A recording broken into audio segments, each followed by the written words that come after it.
You mentioned in the book you were asked to join Nirvana as a second guitarist. You didn't think that was a good idea. No. You felt they were better as just one guitarist Yeah. would have. I mean, they weren't anything yet. Remember this was like uh right when Dave Grohl joined, and right after they kicked Dan out. So, and Dan was my roommate at the time too. So I was like, I can't join a band that just kicked out Dan, but I legitimately just thought they were a great three piece. So my advice was like, don't get a second guitar player. You guys are great as a three piece. Like that's a rare beast. A really good, powerful three piece is a rare beast. And I didn't even think of it at the time. It didn't matter or anything. And uh, years later, I thought about it like, well, what if I had said yes? I wouldn't have lasted more than a few weeks, I don't think, because there's just a lot of chaos involved with those people. And as much as I love them, Chris is awesome. I've known Chris forever, but I wasn't the guy to be in that band.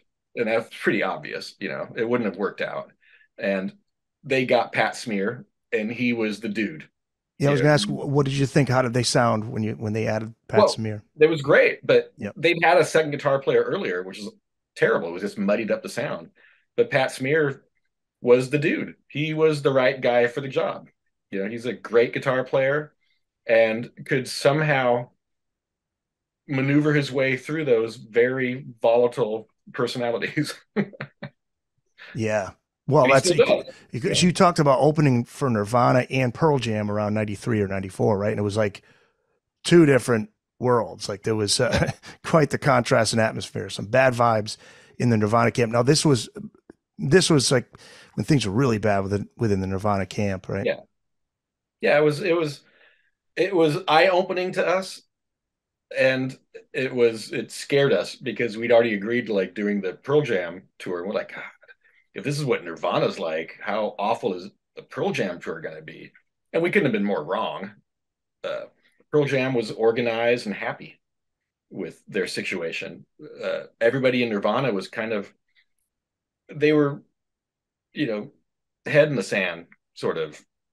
They didn't want to admit that they got there because of the record they made, and they should have been really happy, but nobody was happy in that camp, and that was a bummer.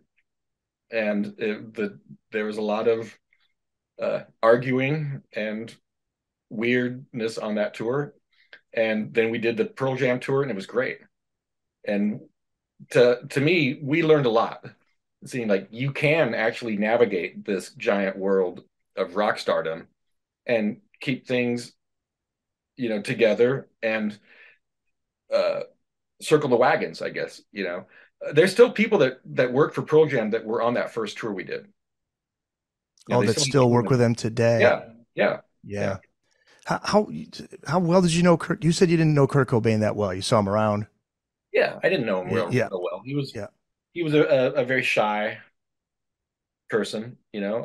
We did a lot of shows together through the years, and we didn't. It was clear that we didn't have a whole lot in common.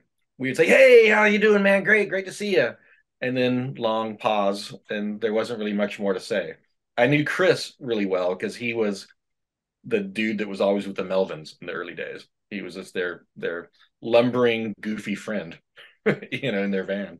Well, I feel like I knew Chris really well. yeah. So, Kurt was a fan of Mudhoney.